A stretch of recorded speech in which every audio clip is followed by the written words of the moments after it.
Des centaines de soldats rwandais ont été tués lors d'opérations secrètes dans l'est de la République démocratique du Congo, rez-de-chaussée, ce qui contredit les affirmations de Kigali selon lesquelles ces soldats ne sont pas impliqués dans le conflit dans cette région. Plusieurs sources militaires, diplomatiques et de renseignement affirment qu'un nombre très important de soldats des forces de défense rwandaises, RDF, ont été tués en soutenant une offensive des rebelles du M23 en rez-de-chaussée. Les images satellites d'un cimetière militaire de la capitale rwandaise Kigali indiquent qu'au moins 600 tombes ont été creusées depuis que le M23 soutenu par les troupes des RDF, a repris ses opérations en rez-de-chaussée il y a 3 ans. 2 responsables de haut rang des services de renseignement connaissant bien la RDF affirment que les pertes réelles subies par le Rwanda se chiffrent probablement en milliers, mais il est difficile d'établir un chiffre définitif. Une autre source de haut rang affirme qu'un certain nombre de soldats rwandais morts ont été secrètement enterrés dans des fosses communes en rez-de-chaussée lorsqu'il était impossible de rapatrier leurs corps de l'autre côté de la frontière. Des membres de la Croix-Rouge congolaise déchargent les corps des victimes des récents affrontements pour les enterrer dans un cimetière de Goma cette semaine. Photographie, Alexis Huguet, AFP, Getty Images. Le Rwanda continue de nier que ses troupes aient pénétré en rez-de-chaussée. Il a nié à plusieurs reprises toute implication dans le soutien aux rebelles du M23 et n'a jamais reconnu que ses soldats avaient perdu la vie dans le conflit. Les experts de l'ONU affirment cependant que l'armée rwandaise contrôle de facto les rebelles du M23, qui ont pris le mois dernier la ville de Goma, capitale de la province du Nord Kivu en rez-de-chaussée, et contrôle une bande de la rez-de-chaussée équivalente à près de la moitié de la taille du Rwanda lui-même.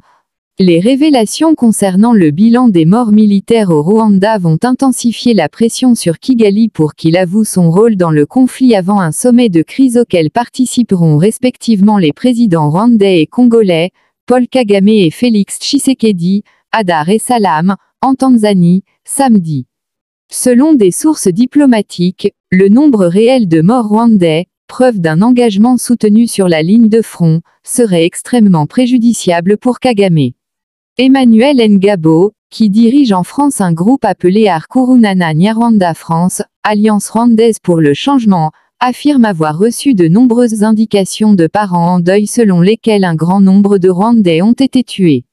Il y a tellement de corps à traiter. La file d'attente est si longue que les familles n'ont droit qu'à 30 minutes de présence au bord de la tombe. Ngabo, nom d'emprunt, ajoute, les cercueils sont toujours fermés, soit parce que le soldat est tellement grièvement blessé ou brûlé qu'il est méconnaissable, soit parce qu'il n'y a personne à l'intérieur. On entend dire qu'au Congo, les soldats sont souvent enterrés là où ils sont tombés, les officiers sont ramenés pour être enterrés à Kanombe, cimetière militaire de Kigali. Des images satellites de Kanombe d'août 2021 avant le début du conflit du M2 et une autre prise le 15 décembre 2024, avant que les rebelles ne s'emparent de Goma le 27 janvier, semblent montrer une augmentation spectaculaire du nombre de tombes dans cette ville. 2 zones en particulier témoignent d'une prolifération de tombes depuis le début du conflit.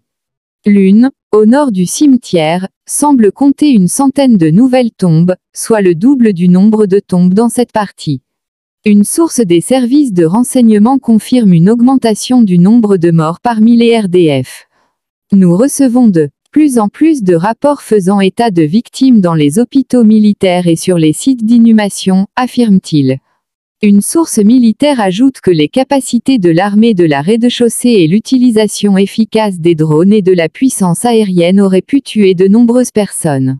Je ne suis pas surpris de voir l'augmentation du nombre de tombes. Quand des avions larguent des bombes sur des soldats, cela fait beaucoup de morts, disent-ils. Bien que des milliers de soldats rwandais soient également déployés au Mozambique et en République centrafricaine, des sources affirment que les pertes du côté des RDF dans ces États sont à peine quelques-unes. En décembre, des experts de l'ONU estimaient que jusqu'à 4000 soldats rwandais étaient présents en rez-de-chaussée, mais des sources de renseignement estiment que ce chiffre est bien plus élevé, avec peut-être plus de 7000 soldats. Les familles rwandaises contactées par le Guardian pour commenter le conflit n'ont pas souhaité commenter la perte de leurs enfants. Cependant, Un Rwandais exilé en Europe a déclaré avoir parlé à 2 familles la semaine dernière qui avaient perdu un fils dans les combats. Ils ont déclaré que les funérailles organisées par l'armée se déroulaient beaucoup plus rapidement que d'habitude. Cela se passe très vite. Les amis de la famille ne peuvent pas voir le défunt, comme c'est normal dans notre culture, explique-t-il, ajoutant que les familles n'ont pas été informées des circonstances de la mort de leur fils, mais seulement du fait que c'était sur le champ de bataille.